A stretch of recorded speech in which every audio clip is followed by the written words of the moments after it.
자, 우리 조선 전기 왕의 업적인데요. 이제 그 기본서와 좀 다르죠. 기본서는 처음에 조선이 건국되면 왕의 업적부터 하는데 중서기는 제도사를 먼저 하고 그 다음에 왕의 업적을 하죠.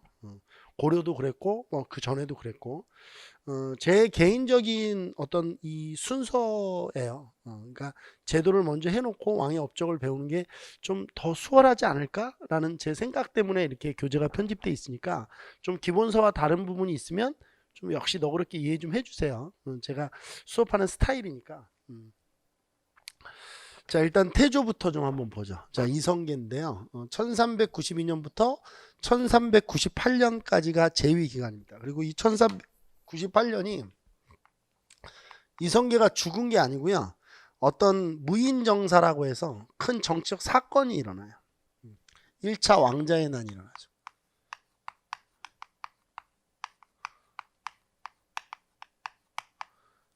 이러면서 이성계가 태조가 자신의 고향인 함흥으로 가버려요.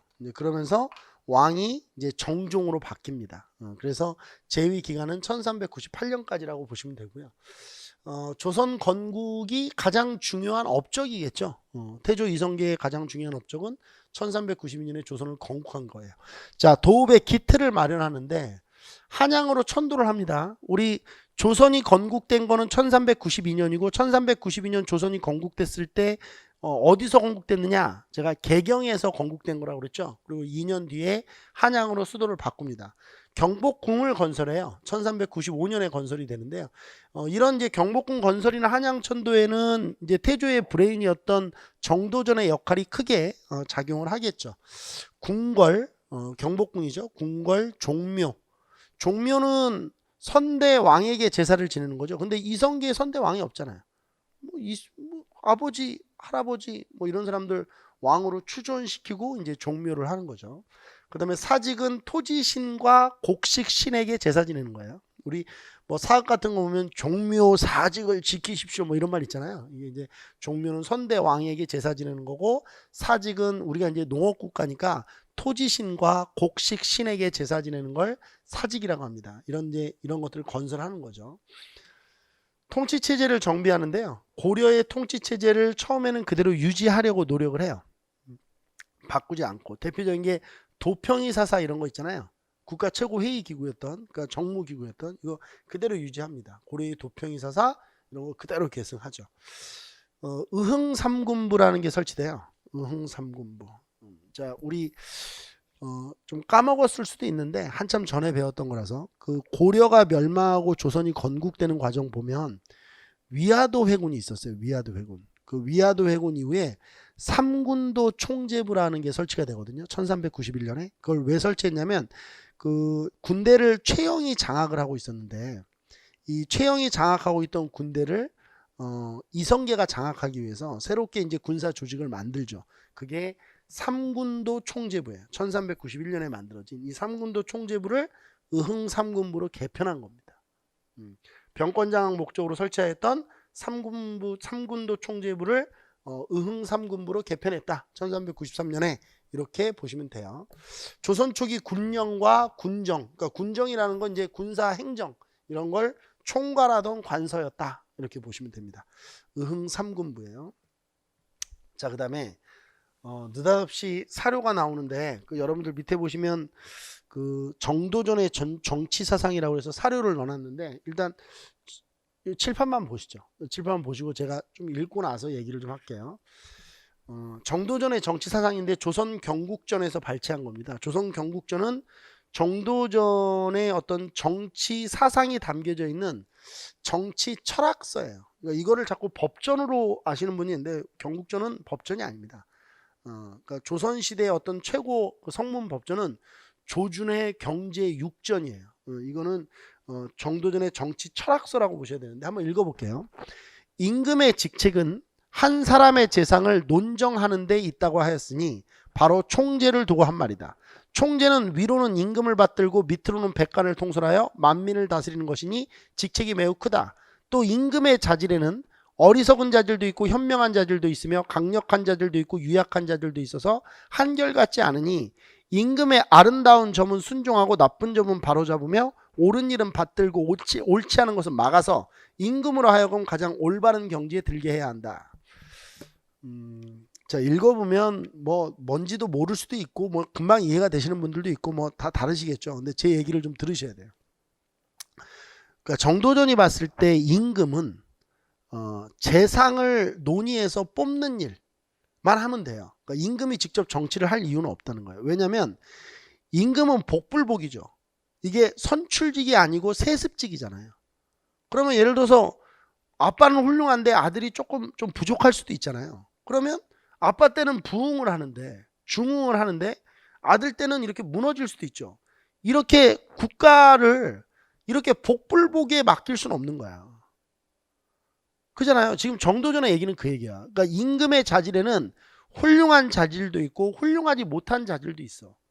그러면 임금 중에는 훌륭한 애도 있고 훌륭하지 못한 애도 있다는 얘기야. 떨어지는 애들도 있다. 근데 임금에게 모든 권한을 다 맡기면 뭐 임금이야 똑똑하면 잘 되겠지만 안 똑똑하면 그럼 나라가 망하는데 가만히 두란 말이야? 그건 안 돼. 그래서 임금이 하는 일은 재상을 뽑는 일만 하는 거야. 왜? 재상은 선출직이니까 항상 신하들과 논의해서 좋은 사람을 뽑을 수 있죠.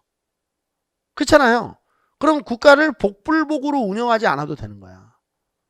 그리고 임금은 최소한의 일만 하는 거야. 이게 잘 생각해 보면 입헌군주정 같은 거야. 지금 일본 봐봐. 일본 왕이 있어 없어? 있지. 근데 일본 왕은 정치를 해 안 해? 안 하지. 아베가 하잖아. 그지? 그게 재상이지. 수상. 그러니까 이 정도전의 이 정치사상은 지금으로 얘기하면 14세기 후반부터 이 정도전이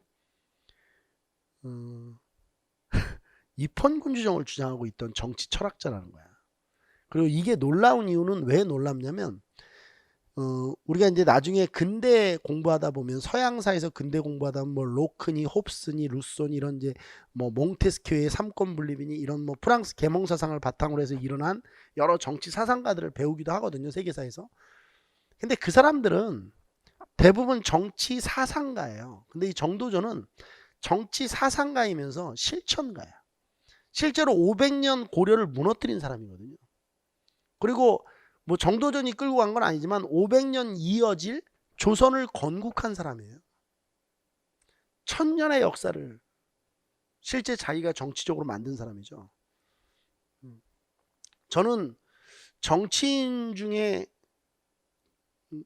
한 명을 꼽아라. 그러면 저는 항상 정도전을 제일 1순위로 꼽아요. 이 사람이 정말 대단한 사람이 아닌가. 왜냐면 또 하나 보통 이제 저도 이렇게 인생을 살보면 제가 여러분들한테 얘기하지만 한 일을 이렇게 오래 하면서 어떤 겪는 그 경험 수치들이 사람을 생각하게 하고 발전시키거든요. 그런데 정도전은 재상이 되기 전에, 그러니까 조선을 건국하고 재상이 되기 전에 정도전의 관직은 성균관 교수였어요. 다른 걸 해본 적이 없어. 그러니까 경험이 미천하죠. 그런데도 이러저러한 일들을 세우고 계획하고 조선을 건국하고 또 재상이 되고 이랬다는 거는 정도전의 능력이 좀 출중했다. 이렇게 보여지고, 저 정도전을 이야기할 때 항상 쓰는 책이 있는데 이 답전부라고 하는 책이에요. 이 정도전이 그 이인인과 싸우다가 나주로 유배를 가요. 근데 이제 나주 유배지에서 한 늙은 농부랑 이렇게 말을 하다가 깨우치는 거를 지금 쓴 소설 같은 거거든요, 이게. 근데 농부가 이제 정도전 그 소설에서는 그래요. 농부가 이제 물어봐요. 너 뭐 때문에 왔느냐 여기를 유배를. 보니까 뭐 이렇게 해서 왔느냐 아닙니다. 이렇게 해서 왔느냐 아닙니다. 뭐 이렇게 해서 왔느냐 아닙니다. 이렇게 정도전이 아니라고 그래. 그래서 온 게. 그러니까 이제 농부가 그러는 거예요. 농부 얘기가 답전부라는 책의 핵심 내용. 그러니까 물론 다 빼고 얘기하는 거예요. 이게 너무 길어요. 다 빼고 얘기하면 그러면 이것도 아니고 저것도 아니면 올바른 소리 하다가 잡혀온 사람이구나. 왜? 지금 오늘날 우리나라는 고려죠. 고려는 올바른 소리 하는 사람은 잡혀가니까 올바른 소리에서 잡혀온 사람이구나. 이제 정도전이 여기서 깜짝 놀래요.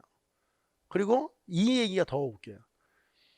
내가 밭을 갈고 땀을 흘려서 세금을 내면 그 세금 가지고 먹고 사는 사람들이 서로 싸우는 것이 정치 아니더냐. 정도전이가 여기서 퍽 하고 깨우치죠. 그래서 이제 민본이라는 게 나와요. 민본. 그러니까 정도전이 생각할 때는 나주 유배지에서 정도전이 생각하니까 나주로 유배를 가기 전 나주 유배 가서 정도전이가 많이 바뀌거든요.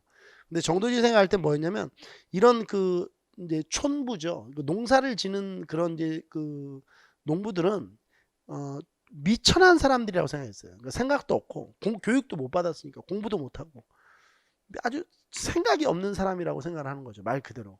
근데 이제 그 농부의 이야기를 딱 듣고 늙은 농부의 이야기를 듣고 이게 답전부라는 게 그거예요. 농부의 말에 답하다 이런 거거든요. 그 얘기를 듣고 국가의 중심은 백성이구나. 백성들이 이렇게 무지몽매한 것 같아도 다 알고 있구나. 말을 우리가 아는 그런 언어를 사용해서 못할 뿐이지 다 알고 있구나. 이런 걸 느껴요. 그리고 정도전이 사람을 겉모습이나 이런 신분을 가지고 판단하면 안 되는구나. 이런 것도 답전부가 우리에게 주는 교훈이거든요.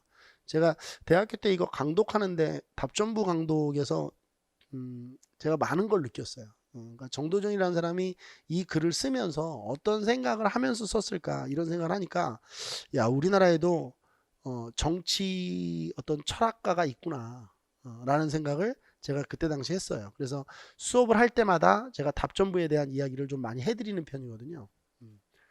그 좋은 책이에요. 자 그러면 우리가 이제 정도전을 등용했잖아요. 태조는 어떻게 보면 조선 왕조의 설계자죠, 이 사람이. 그래서 실제로 조선이라는 나라는 이성계가 세우긴 했지만 조선 왕조를 설계한 사람은 정도전이라고 보는 게 맞아요. 왕도 정치를 이 왕도 정치가 그거예요. 민본. 그러니까 왕이 가야 할 바른 길이 뭐냐 이거죠. 반대의 말이 패도 정치예요. 패도. 그러니까 왕이 실권을 가지고 자기가 다 하는 거야. 그러면 이제 어긋남이 생기는 거죠. 재상 중심의 정치를 주장했습니다. 재상 중심의 정치. 그러니까 아까 전에 자료 잠깐 사료 읽어봤죠.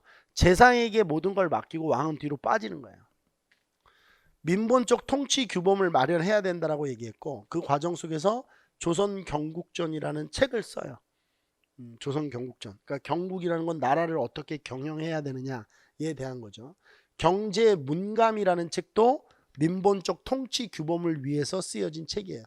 책을 여러 권 쓰긴 하는데 우리가 정도전의 책을 뭐 또 다 외우시는 분들이 있어요. 근데 그렇게 할 필요 없어요. 요거 정도만 기억하시면 돼요.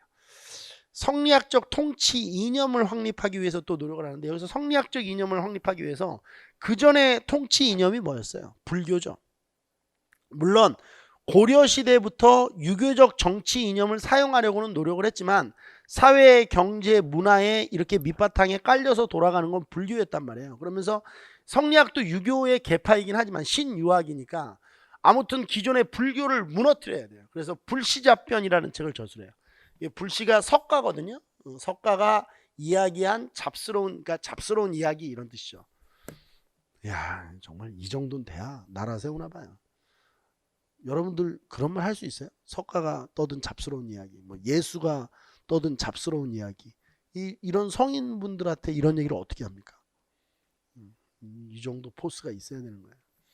그리고 불시라는 표현을 어떻게 씁니까? 석가모니한테. 제가 농담을 해요. 제가 복도 이렇게 지나가는데 예를 들어서 수험생분이 저기 이씨 저기 질문 있어요 이러면 물론 뭐 질문을 받겠지만 좀 기분은 그렇잖아 이씨라고 그러면. 근데 하다못해 일개 학원 강사도 이씨 이러면 기분이 나쁜데. 응? 그리고 어떤 분들은 내가 이거는 그러니까 잘 보셔야 돼요. 어떤 분들은 저를 부를 때 학원에서 강사님 이렇게 부르시는 분들이 있어요. 근데 제가 이게 들으면 참 그건 매너가 아니에요.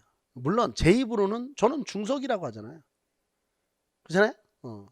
제 입으로는 강사, 중석이 맞죠. 근데 남을 부를 때 호칭은 그래도 저도 여기도 교육기관이니까 선생님이라는 일반적 호칭이 높은 말이니까 그렇게 써주는 게 맞죠.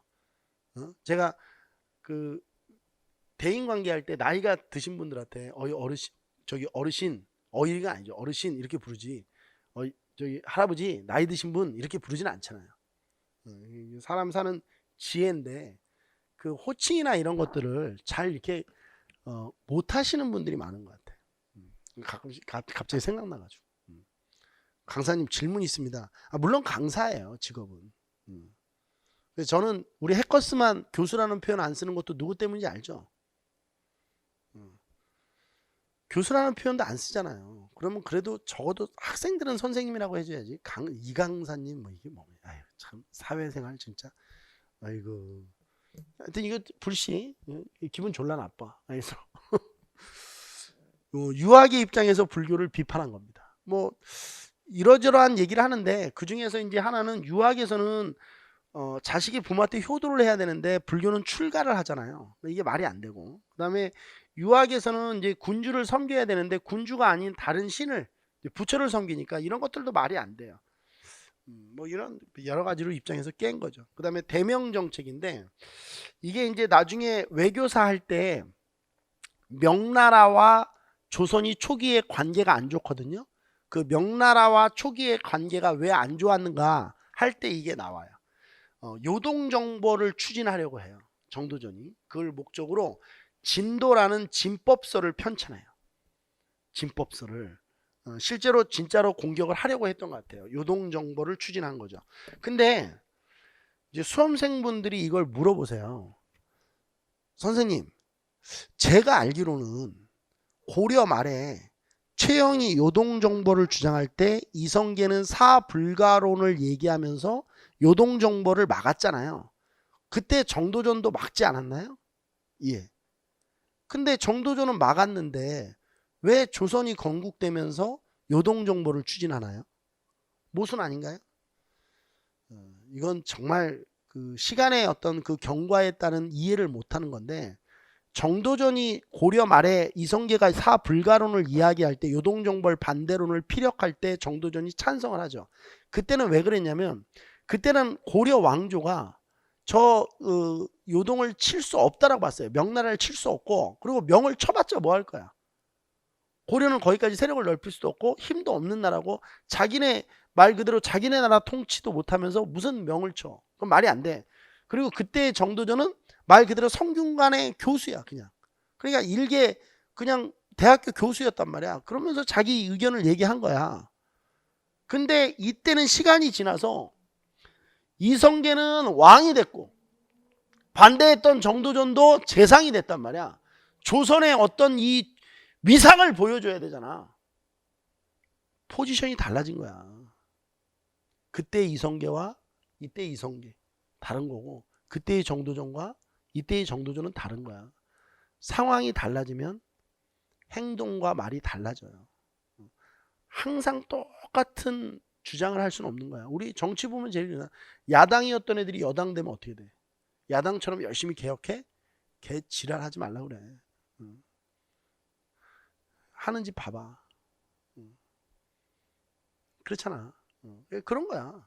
원래 포지션에 따라서 이렇게 바뀌는 거야. 그래서 맨날 그 우리 정치에 물론 이 얘기를 하면 정치에 무관심해질 수 있는데 정치는 꼭 참여를 해서 해야 되는데 맨날 그 나물에 급이다 그 밥이다 하는 게 그런 거야. 이 새끼 뽑아놓으면 이 새끼가 저 새끼처럼 하는 거고 저 새끼 뽑아놓으면 저 새끼가 또 이 새끼처럼 되는 거고 맨날 그러잖아. 그게 그분들을 욕하는 게 아니고 정치는 생물이라서 자기의 포지션이 바뀌어서 딱 위에 올라가게 되고 자리가 사람을 만드는 거거든. 알잖아.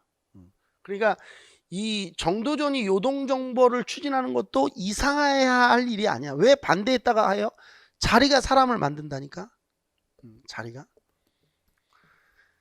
제1차 왕자의 난이 터집니다. 자, 이게 이제 무인정사라고 해서 이게 굉장히 중요한 사건인데 일단 쭉 쓰고 나서 제가 설명을 해드릴게요. 일단 빈칸을 메꾸세요. 방석이가 세자로 책봉이 돼요. 그러자 이제 방원이가 동생 방번이 방석이 이제 이복 동생들인데 이 방번이 방석이를 다 죽이고 이 방석이를 세자로 밀었던 사람들이 있어요. 정도전, 남은 이런 사람들이 다 죽습니다. 다 죽여버리죠. 이방원이. 이게 무인정사고 이 무인정사가 이성계를 정말 엄청나게 당혹스럽게 만들죠. 왜냐면 이성계 입장에서는 이게 뭐냐 이거죠 도대체. 아들이 아들을 죽이는 걸 봐요. 그러니까 이 진짜 인생 무상이죠. 그래서 다 때려치고 자신의 고향으로 돌아갑니다. 이게 이제 함흥으로 가죠. 이게 이제 무인정사인데 이거에 대한 배경 지식이 좀 있어야 돼요. 여기 한번 보세요. 이성계의 안 쓰셔도 돼요. 시험 문제 이렇게 묽지는 않으니까 안 쓰셔도 돼. 이해만 하면 돼. 신의왕후 이제 한씨가 있었고, 그 다음에 이제 신덕왕후 강씨가 있었어요.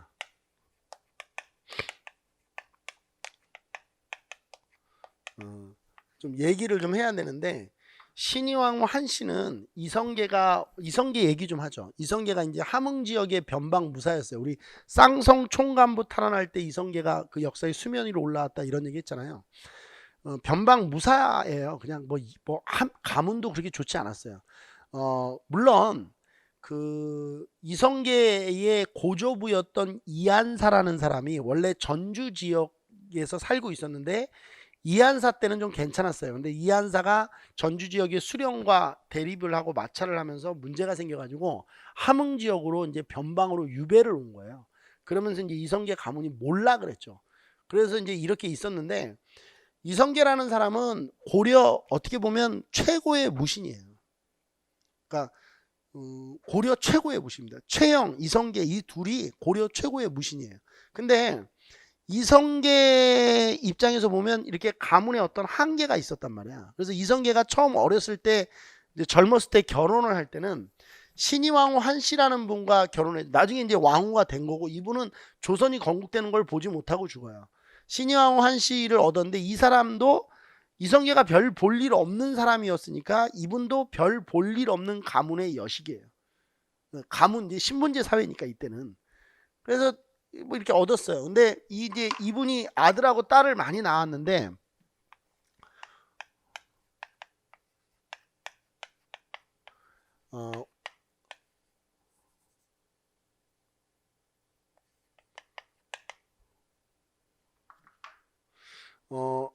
그 뭐라고 해야 되지? 딸은 볼 필요 없고 신의왕후 한씨가 이렇게 아들을 방우, 방과, 방이, 방간이, 방원이, 방현이를 낳아요. 방방, 바방, 방 이렇게 되는 거거든요. 방우, 방과, 방이, 방간이, 방원이, 방현이. 근데 이분이 이제 돌아가시는데 사별을 한 거죠. 돌아가시고 나서 신덕왕후 강씨를 이제 새롭게 얻어요. 이제 일종의 이때는 왕이 안 됐으니까 갭이라는 표현도 쓸 수가 없고 새롭게 이제 뭐라고 해야 되지? 결혼을 다시 하시는데 이성계가 이 신덕왕후 강씨는 좀 명문 가문의 여식이에요. 그러니까 왜냐면 이때 당시에 이성계가 이제 완전히 자리를 잡고 이름을 날리고 있을 때예요. 그리고 이 신덕왕후 강씨의 아버지가 이성계를 보고 대번에 알아요. 이 사람이 보통 사람이 아니라는 거예요. 그러니까 뭐 우리 그 관상으로 얘기하면 왕이 될 상이로구나 이걸 이제 금방 딱 알아요.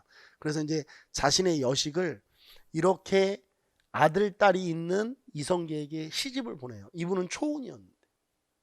그리고 이제 이성계가 이 강씨를 얻어서 방번이 방석이를 낳아요. 그럼 이제 이게 어떻게 된 거냐? 이제 두 개가 맞물린 거예요. 자, 이성계는 신의왕후 한씨는 이미 돌아가셨으니까 이성계는 자기가 조선을 건국해서 왕이 됐잖아요. 근데 조선을 건국하는데 이 신덕왕후 강씨 그 집안이 물심양면으로 이성계가 왕이 되는데 정말 많은 지원을 했어요. 그러니까 이 신의왕후 신덕왕후 강씨에게 이성계는 뭔가 보훈을 해야 된다는 마음을 갖고 있었어요. 왜? 자기가 왕이 된 이유 중에는 이 신덕왕후 강씨 그 가문의 도움이 되게 컸거든요.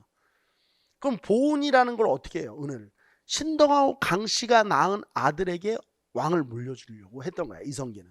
이게 이제 첫 번째고, 두 번째는 정도전인데 정도전은 재상 중심의 정치를 하고 싶어 했어. 근데 재상 그 왕이 너무 힘이 세거나 왕이 막 카리스마 작살 이러면 재상 중심의 정치를 할 수가 없어. 근데 이때 왕으로 물망에 올랐던 제일 대표적인 사람이 누구냐면 다섯째 방원이야. 태종이 되는. 그리고 위에 형들도 이방원이를 높이 평가를 해줬어. 왜냐면 아버지가 조선을 건국하는 데 있어서 정몽주 이런 사람을 제거하고, 물론 이것 때문에 아버지랑 이제 대립을 하기도 하지만 이런 이제 혁혁한 공들이 있었단 말이야. 그래서 방언이를 높이 평가를 했었어, 형들도. 그래서 방언이가 될 가능성이 굉장히 높았어, 실제로. 이제 다만 그런데 방언이 입장에서는 방석이가 딱 세자로 책봉이 된 거야. 이거를 이제 정도전이 미룬 거야. 왜? 뭐 하기 위해서? 재상 중심의 정치를 하기 위해서. 왜? 방언이 같은 사람이 왕이 되면 재상 중심 정치를 하는 걸 내버려 두겠어? 자기가 다 처리하지. 야, 너 지금 뭐라 그랬어? 이게 뭔데? 그리고 자기가 할 거 아니야. 실제로 태종 이방원 때, 나중에 이방원이 왕이 되잖아요. 이방원 때 있었던 일화가 많아요. 제가 고려시대 때도 이거 한번 얘기를 해줬는지 안 해줬는지 모르겠어요. 그 고려시대 때는 신하들이 자기네 집에서 이게 밥을 하고 음식을 하잖아요. 그럼 왕을 불러서 초대해서 먹어요. 저희 집에 뭐 추어탕 했는데 와서 드시죠. 한 그릇 한 잔 때리고 그러는 거야. 근데 방언이 때 신하가 한 명이 말을 이걸 잘못해. 제가 저희 집에서 딱 이렇게 가셔서 하시죠. 그랬더니 이방원이가 뭐라 하잖아. 너 지금 나랑 같이 밥 먹자는 거냐? 그러고 죽어요. 왕과 어떻게 합석을 하니? 겸상을 해? 왕과? 그건 말이 안 되는 거야. 그러니까 왕은 태종이 사실 왕의 지위를 신의 지위로 신계로 올려놓은 사람이거든. 태종 때 이런 일이 많아요. 천안 민무구 민무질 죽일 때도 다 마찬가지야. 이방원이가 병조판서를 하고 있었어. 근데 병조판서를 잘랐어. 그랬더니 천암이 제가 하면 저의 군사들의 동요가 일어나지 않을까 염려되옵니다. 그러니까 이방원이 바로 네 군사니? 가는 거야. 그게 네 군사였구나. 근데 이런 이제 이방원이 정도전도 아니까 이런 이방원이 왕이 되면 재상 중심의 정치를 할 수가 없어. 그래서 정도전은 방석이를 밀었단 말이야. 이성계의 그런 어떤 신덕하고 강씨에 대한 보훈, 정도전의 정치 사상 이런 것들이 맞물려서 방석이를 세자로 밀었던 건데 결국 방언이는 이걸 용납을 못했던 거죠. 그래서 싹 제거를 해요. 더 웃긴 거는 싹 죽였는데 아빠가 이방원이를 찾아오죠. 그래서 이제 칼로 내려치려는데 결국 내려치지 못하고 함흥으로 가버린단 말이야. 근데 이런 상황에서 방언이가 자기가 다 죽였는데 이런 상황에서 자기가 왕이 돼버리면 뻘쭘하잖아. 생각해봐, 뻘쭘하잖아. 다 죽이고 내가 왕은 이렇게 되는 거 아니거든. 그러니까 이제 이방원이는 뭐라고 했냐면 이때 방우는 이미 죽었고요. 죽었어요. 이 무인정사 일어나기 전에 죽었고 방과 제일 큰 형이죠. 이제 이분은 사망을 했으니까 방과를 형이 그러니까 찬물도 위아래가 있는데 왕이 되려면 형이 되셔야죠. 그럼 이제 방과를 이제 추대를 해요. 이 사람이 정종이 돼요. 근데 이제 정종에 대한 그 학계의 논란이 되게 많은데 저는 제 개인적으로는 정종이 좀 뭐라 해야 되죠? 좀 이방원 눈치를 많이 봤던 것 같아요. 실제 여러 가지 팩트를 체크해 보면 정종은 자기가 왕이 됐을 때부터도 놀래요. 왜 나냐고 그러거든요. 방언이한테 왜 나냐? 나는 자기는 왕이 될 수 없다. 내가 왜 왕이지? 막 이제 이런 거예요. 그리고 더 웃긴 거는 이게 진짜 웃긴 얘기인데 방과 이방 그러니까 저기 정종의 아내분 중전이 되신 거죠. 이 중전이 계속 정종한테 얘기를 해요. 당신은 왕이 될 사람이 아니다. 저는 이 부분이 너무 웃겨요. 당신은 왕이 될 사람이 아니다. 당신이 어떻게 왕이 되느냐. 그러니까 정종도 나 왕이 그랬대요. 근데 제가 이 부분을 보면서 제가 느끼는 게 그럴 법해요. 그럴 듯해요, 실제로. 왜냐면 저도 이제 결혼해서 오랜 기간 동안 저희 아내랑 이렇게 살고 있다 보면 무슨 생각을 하냐면 저 사람이 사람인가 귀신인가 이런 생각을 하거든요. 결혼 기혼자 혹시 계시면 알 거예요. 저 사람이 내가 지금 사람이랑 살고 있나 귀신이랑 살고 있나 이게 오싹오싹 할 때가 있어요. 하다못해 어느 정도냐면 새벽에 이렇게 일어나잖아요. 그러면 내가 물을 마시러 일어날 때도 있고 뭐 화장실을 가서 가야 돼서 일어날 때도 있잖아요. 물을 마시러 일어날 때와 화장실을 가려고 일어날 때 이 발소리가 좀 다른가 봐요. 그래서 물을 마시러 딱 일어나면 이렇게 뭐 냉장고에 보리차 없어 이렇게 딱 얘기를 해요. 그러면 와 등골이 진짜 오싹해요. 발소리만 듣고. 그러니까 내가 그런 사람 앞에서 거짓말을 한다는 거는 그렇죠? 그런 말이 안 되는 거죠. 그러니까 사실대로 이야기하는 게 사는 방법이거든요. 이거 생존의 문제예요. 근데 정종의 아내분께서 당신은 왕이 될 사람이 아니다. 저는 아내가 제일 정확하다고 보는 사람이거든요. 자기 남편의 그릇은 진짜 사는 와이프가 제일 정확히 알거든요. 근데 이제 문제가 생겼어요. 여기서 무슨 문제가 생기냐면 정종도 못하겠다고 하고 정종의 아내분도 못하겠다, 다 못하겠대. 근데 이방원이한테 이제 네가 그럼 왕을 해라 그러는데 이방원이는 자기가 하면 안 되지. 왜? 아버지는 함흥으로 가 있지. 그럼 아버지랑 뭔가 이야기를 해서 아버지로부터 선의를 받으면서 이렇게 좀 예를 들어서 아버지의 인정을 받고 왕이 되기를 이방원은 바랬단 말이야. 그래서 설득을 하려고 아버지를 설득하려고 함흥으로 사자를 계속 차사를 보내는데 계속 죽이지. 그게 함흥차사야. 뭐 갔는데 안 오면 함흥차사다 뭐 이러잖아. 그게 여기서 생긴 말이거든요. 이방원이 보냈니? 뭐 씨발 이러면서 죽는 거야. 그러니까 이방원도 이방원대로 지금 아버지가 이렇게 돼 있으니까 다급하고 자기가 왕을 할 수도 없고 아버지가 저렇게 분노해 있는데 그나마 정종을 앉혀놓은 거라서 아버지가 이러는 거지. 자기가 왕이 됐다면 아버지는 진짜 자기를 죽일 수도 있어. 뭐 이렇게 있는데 정종은 또 자기는 아니라고 그러지. 그래 형이 해야죠 뭐 이러고 있고 자기는 이제 아버지한테 설득을 해야 되는데 막 지금 입장이 이런 거야. 이때 우리의 히어로가 나타나. 방간이가 그럼 자기가 하겠노라면서 2차 왕자의 난을 일으켜요. 1400년에. 방간이는 제거당합니다. 제가 인생을 살면서 이 부분에서 항상 우리 수험생들한테 하는 얘기인데 사람은 눈치가 있어야 돼요. 알죠? 눈치. 이거 딱 봐. 지금 정종은 왜 왕을 안 하겠다고 그러는 거야? 얘기해봐요. 살려고. 자기 살려고. 이방원이는 왜 지금 왕을 안 하겠다고 그러는 거야? 자기 살려고. 자기 살려고 안 하는 거야 지금. 좀 이따 해야 되니까. 그럼 방간이는 왜 지가 왕을 하겠다는 거야? 죽으려고. 죽으려고 그런 거야. 물론 방원이가 방간이를 바로 제거하진 않아요. 유배를 보내는데 거의 죽었다고 봐야죠. 방원이가 방간이 유배 보내면서 야사에 기록되어 있는 거 보면 소름 끼치거든요. 형님 살아서 2번 다시 제 얼굴을 보는 순간이 형의 생이 끝나는 순간입니다. 그러니까 쥐 죽은 듯이 살아라 이거야. 죽은 듯이. 자 이쪽으로 와보세요. 그러면 아무튼 여기 보세요. 1차 왕자의 난으로 이렇게 되고 정종이 왕이 돼요. 자 그래서 이제 방과를 왕으로 추대한다. 이게 이제 정종이 된다. 자 보세요. 이게 스토리를 이런 식으로 듣고 보니까 한번 보세요. 방석이 세자로 책봉이 됐어. 가장 막내죠. 이성계는 신덕하고 광씨에 대한 보온, 정도전은 재상 중심의 정치를 하고 싶은 어떤 정치인으로서의 욕심, 이런 것들이 방석이 세자로 책봉되게 만들었고 이걸 용납을 못했겠죠 방언이가. 그래서 동생 방번이 방석이를 다 죽이고 이걸 밀었던 정도전 남은 이런 사람들 다 죽여버립니다. 그리고 자신의 가장 큰 형이었던 이때 방우는 죽었으니까 가장 큰 형이었던 방과를 왕으로 추대해서 앉혀요. 정종은 사실 어떻게 보면 허수아비 왕이죠. 실권은 방언이가 다 잡고 있는 거예요. 정종 때입니다. 1398년부터 1400년까지고요. 재위 기간이 짧죠. 일시적으로 개경으로 천도를 해요. 1399년에. 왜냐하면 너무 민심이 사나워지니까. 왜 민심이 사나워졌냐면 이것도 간단해요. 잘 생각해 보세요.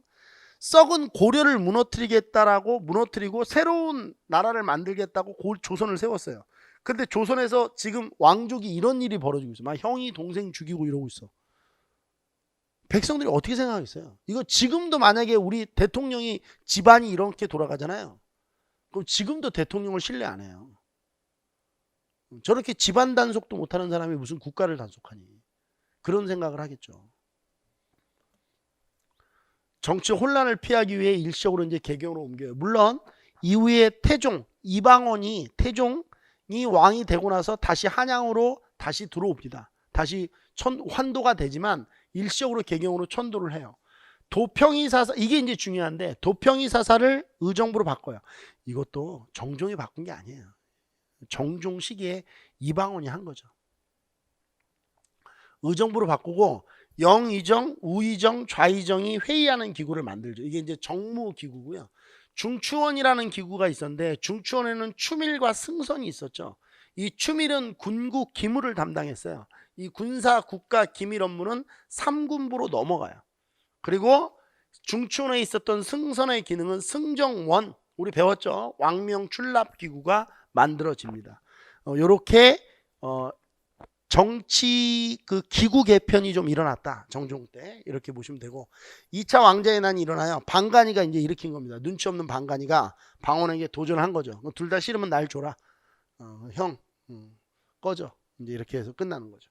그리고 이 당시에 방간이가 방언에게 도전한 이유는 있어요. 내용 들어보면 1차 왕자의 난 때 이 방간이가 공을 많이 세워요. 방언이를 많이 도와준다고. 그러니까 방간 입장에서는 자기도 한 자리 해야 되는데 좀 소외돼 있었다고. 방언이가 좀 이렇게 뭐 어떻게 해주지도 않고. 그러니까 이제 화가 나 있는 상태에서 서로 이러고 있으니까 그러면 이참에 내가 한번 해보자 라고 했던 거야. 그리고 1차 왕자의 난 때 방간이를 도와서 공을 세웠던 사람이 누구냐면 박포라는 사람이야. 이 사람도 1차 왕자의 난 이후에 어떤 자신의 처우에 대해서 좀 불만이 있었어요. 그래서 방간이와 박포가 힘을 합쳐서 난을 일으키죠. 그러나 방언이에게는 안 됐어요. 방언이에게 그대로 이제 진압을 당하게 되고 방언이 방간이를 제거하고 박포는 바로 죽고요. 정종이 방언을 세자로 삼고 양의를 해요. 이것도 이제 재밌는데 이걸 이제 정종이 이 2차 왕자의 난까지 보면서 아 이건 진짜 내가 죽겠구나 싶었나 봐요. 그래서 방언이에게 얘기를 하죠. 왕위를 가져가라. 나는 조용히 살겠다. 근데 이방원이가 그러겠다고 해요. 이제 어쩔 수가 없어. 상황이 복잡해지니까. 그러겠다고 했는데 그러면 정종은 형이잖아요. 그러니까 방원이를 세제로 삼아요. 세제로 삼아야 되잖아요. 근데 세제로 책봉하는 문서를 예를 들어서 내렸어요. 근데 방원이가 이걸 바꾸라고 했대요. 세자로. 왜? 기록상으로라도 아버지로부터 넘겨받는, 그러니까 아버지가 인정한, 아버지는 아니었지만 아버지가 인정한 선의라는 것을 명시하고 싶었었던 것 같아요. 이것도 물론 역사가들의 해석이에요. 실제로 방언이의 마음이 어땠고 왜 세자로 책봉되었는지는 몰라요. 근데 실제 기록에 보면 세제로 원래 돼 있다가 고친 흔적은 있거든요. 그러면 이거는 이런 상황을 보여주는 것이죠. 그러니까 방언이는 끝까지 아버지에게 물려받는 것으로 기록이 되고 싶었던 거예요. 형한테 물려받지만. 그래서 세자로 삼고 양의를 했다. 이것도 참 재밌죠. 그러니까 들여다보면 재밌어요. 이렇게 하나씩 스토리를 잡고 이해를 하다 보면 국사가 그렇게 뭐 이렇게 맨날 외우기만 하는 건 아니거든요. 자, 이렇게 해서 정종까지 정리를 했고요. 쉬는 시간을 좀 가질 거예요. 쉬었다가 태종 이방원은 업적이 많아가지고요. 태종 이방원 그 다음에 세종까지 연결해서 수업을 오늘 할 거기 때문에 좀 쉬었다가 가겠습니다. 쉬시죠.